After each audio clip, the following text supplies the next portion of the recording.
जैसा कि आप सब लोग जानते हैं कि हमारे देश के प्रधानमंत्री श्री नरेंद्र मोदी जी ने जनता को संबोधित करते हुए ये कहा है कि वो जो है संसद के शीतकालीन सत्र में कृषि बिल को वापस ले रहे हैं। प्रधानमंत्री नरेंद्र मोदी ने राष्ट्र के नाम संबोधन में तीनों कृषि कानून बिलों को वापस लेने की घोषणा कर दी है। क्या था ये कृषि बिल और क्यों इसको वापस लेने की घोषणा की गई और क्या थी इसको ख़त्म करने की प्रोसेस क्या होगी आगे, वो सब हम देखेंगे। आप सब लोग जानते हैं कि ये जो कृषि बिल था ये एक ऐसा बिल था जिसको रद्द करवाने के लिए पिछले 360 दिन से दुनिया की सबसे बड़ा किसान आंदोलन चलाया जा रहा है। किसान इसके लिए आंदोलन कर रहे थे और पूरे 360 दिन के बाद प्रधानमंत्री नरेंद्र मोदी जी ने इस बात की घोषणा की है कि कृषि बिल को वापस ले लिया जाएगा। अब ये कृषि बिल कब वापस होगा, इसको वापस लेने की क्या प्रोसेस है, ये सब हम देखेंगे अपने आज इस वीडियो में। वीडियो को देखने से पहले अगर आपने अभी तक चैनल को सब्सक्राइब नहीं किया है तो आप चैनल को सब्सक्राइब करें और लेटेस्ट अपडेट के लिए बेल आइकन को क्लिक करें। मैं डॉक्टर इरशाद खानम आज आपसे इस विषय पर चर्चा कर रही हूँ कि आखिरकार ऐसे कौन से कारण थे जिनकी वजह से इस बिल को वापस लेने की घोषणा करनी पड़ी। 29 नवंबर से 23 दिसंबर तक संसद का शीतकालीन सत्र चलने वाला है जिसमें बहुत सारे महत्वपूर्ण बिलों के ऊपर अमेंडमेंट बिल के ऊपर चर्चा होने वाली है, डिस्कस होने वाली है और उन्हीं चर्चाओं में कृषि बिल को भी रखा जाएगा और इन तीनों बिल को समाप्त कर दिया जाएगा, यानी समाप्त करने की प्रोसेस जो है वो कर दी जाएगी क्योंकि नरेंद्र मोदी जी ने ये घोषणा की है उन तीन बिलों को समाप्त करने की जो पिछले साल सितंबर में लागू किए गए थे या जिसकी घोषणा की गई थी और जिसके कारण साल भर आंदोलन होते रहे। उन्हें इस साल शीतकालीन सेशन में रिलीफ कर दिया जाएगा। ऐसे में हमें ये चार बातों को समझना बहुत ज़रूरी है कि क्या उद्देश्य थे जिनके कारण इस बिल को बनाया गया था। दूसरा, किसान इस बिल का विरोध क्यों कर रहा था, इन बिलों को क्यों नहीं मान रहे थे, उनको किस बात का डर था और किसानों के डर को लेकर सरकार की प्रतिक्रिया क्या रही, सरकार ने उनको समझाने की कोशिश की या नहीं की। और चौथा, इन बिलों को समाप्त करने की जो प्रोसेस है, जो प्रक्रिया है, वो क्या होगी। सबसे पहला पॉइंट हम देखते हैं कि क्या उद्देश्य थे जिनके कारण इस बिल को बनाया गया। उत्पाद व्यापार एवं वाणिज्य संवर्धन एवं सरलीकरण विधेयक 2020 प्रस्तावित कानून का उद्देश्य जो है वो क्या था, तो पहला था किसानों को अपने उत्पाद notified agriculture produce marketing company यानी कि तय मंडियों से बाहर बेचने की छूट देना। इस बिल का जो सबसे पहला उद्देश्य था वो ये था कि मंडियों की जो पॉलिसी होती थी उसे तोड़ना। किसान इस बिल के माध्यम से सीधे प्राइवेट सेक्टर को अपना सामान बेच सकते थे और इससे उनको मुनाफा होता। और सेकंड, इसका उद्देश्य क्या था, किसानों को एक विधिक ढांचा तैयार करके देना ताकि वो प्राइवेट कंपनी के साथ कॉन्ट्रैक्ट कर सके और उनके साथ काम कर सके। एक फ्रेमवर्क बनाकर, लीगल फ्रेमवर्क बनाकर किसानों को वो दे रहे थे ताकि वो अपना सामान जो है वो अलग अलग जगह मतलब प्राइवेट सेक्टर में वो बेच सकते हैं। अभी क्या है, जो गवर्नमेंट की कृषि मंडी है उसी में ये लोग अपना सामान को सेल करते हैं। और तीसरा, सरकार के जो नियम थे वो अलग अलग राज्यों में अलग अलग थे, उन्हें हटाना ताकि कृषि व्यवसाय वाले फूड आर्टिकल स्टॉक कर सके। अब जितने भी राज्य थे उनके जो अपने अलग अलग राज्य थे, तो सब राज्यों के अपने अपने नियम थे। तो उनका ये उद्देश्य था कि अलग अलग राज्यों के अलग अलग नियम ना होके सारे एक ही प्रकार के नियम बन जाएं, और जो कृषि व्यवसाय करने वाले हैं वो अपने फूड को, यानी कि अपने अनाज को इकट्ठा करके भी, स्टोर करके भी रख सके और एक राज्य से दूसरे राज्य को वो बेच सके। इसका लक्ष्य किसानों को उनकी उपज के लिए प्रतिस्पर्धी वैकल्पिक व्यापार माध्यमों से लाभकारी मूल्य प्राप्त या उपलब्ध कराना था। यानी जो कंपटीशन चल रही थी किसानों के बीच में या प्रतिस्पर्धा चलती है, तो इस बिल का उद्देश्य ये था कि व्यापारियों को, किसानों को उन मूल्य जो है वो लाभकारी मिले।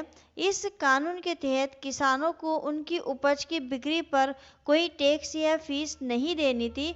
ये किसानों के लिए एक नए विकल्प उपलब्ध कराता, उनकी उपज बेचने पर आने वाली लागत को कम करेगा, उन्हें बेहतर मूल्य दिलाने में मदद करेगा।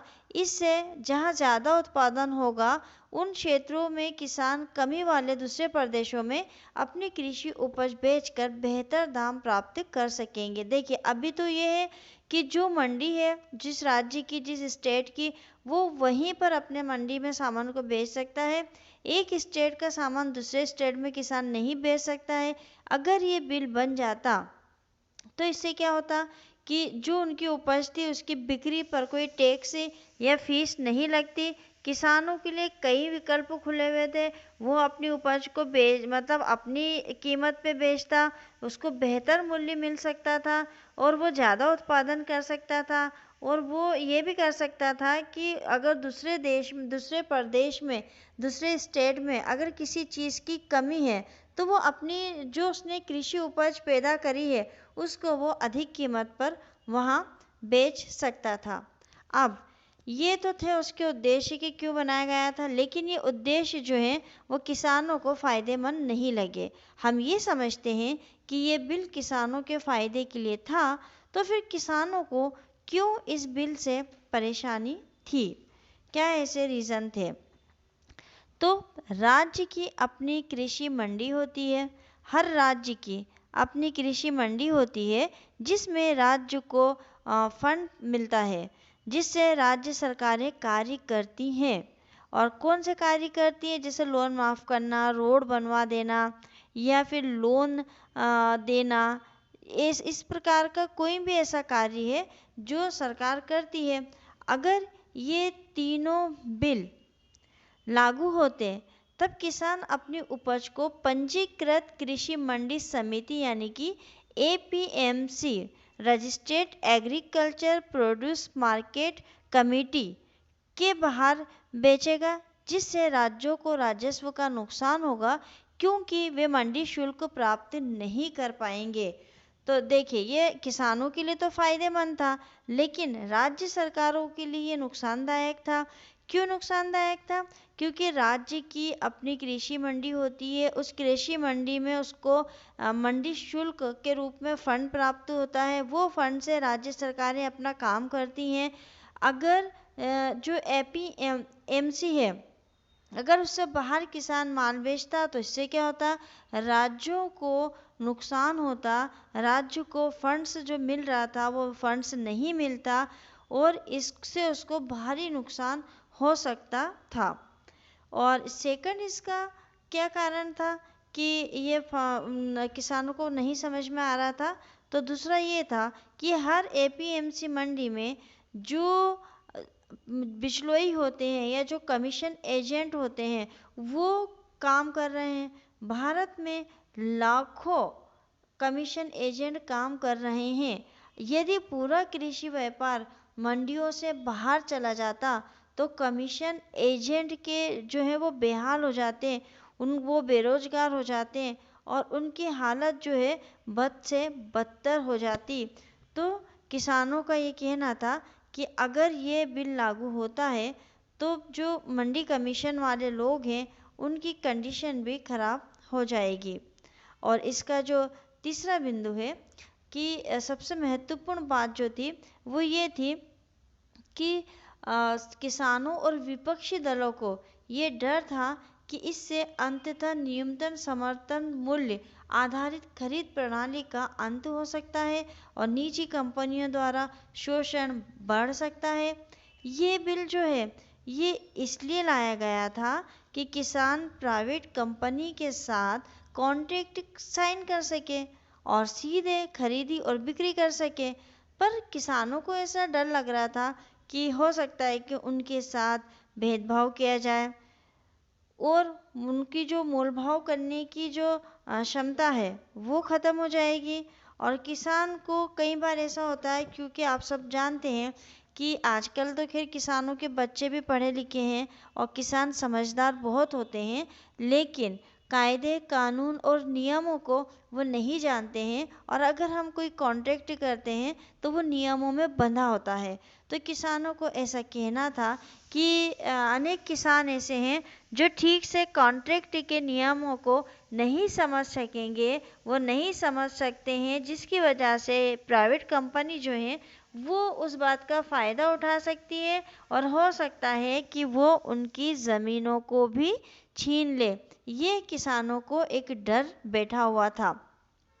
किसान संगठनों और विपक्षी दलों का ये कहना था कि इस कानून को भारतीय खाद्य व कृषि व्यवसाय पर हावी होने की इच्छा रखने वाले बड़े उद्योगपतियों के अनुरूप बनाया गया है और इस बिल को लाने से पहले किसानों से या किसान संगठन से किसी भी तरह का कोई सलाह मशवरा नहीं किया गया था।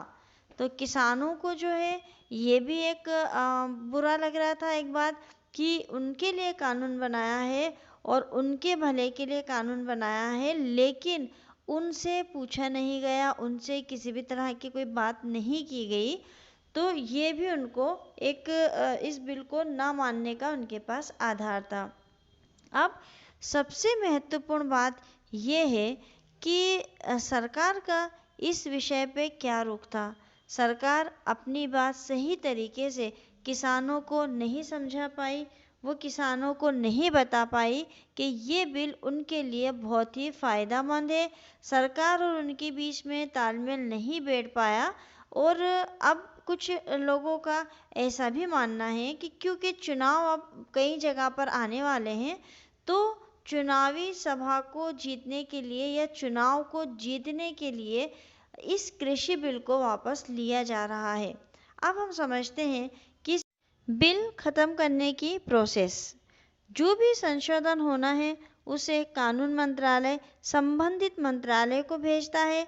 इस मामले में कृषि मंत्रालय को प्रस्ताव भेजा जाएगा।